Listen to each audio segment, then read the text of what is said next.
গৰু গোহালিত থাকে। ঘোঁৰা থকা ঘৰটোক আস্তাবল বুলি কয়। বাঘ চোঙত থাকে। সিংহ গহ্বৰত থাকে। চৰায়ে বাহ সাজি বাঁহতেই থাকে। মৌ-মাখি আকৌ মৌ-বাহত থাকে। হাঁহ থকা ঘৰটোক গঁৰাল বুলি কয়। মকৰাই জাল পাতি জালতেই থাকে। গাহৰি গঁৰালত থাকে। শহাপহু গাঁতত থাকে।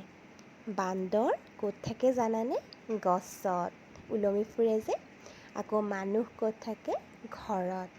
গতিকে গম পালানে ছাত্ৰ-ছাত্ৰীসকল যে সকলো জীৱ-জন্তু, মানুহ, চৰাই-চিৰিকটি, পোক-পতংগ সকলোৰে নিজা নিজা বাসস্থান আছে, হয়নে? আৰু সেইসমূহৰ নামসমূহো বেলেগ বেলেগ। গতিকে আজি তোমালোকে নিশ্চয় গম পালা, হয়নে?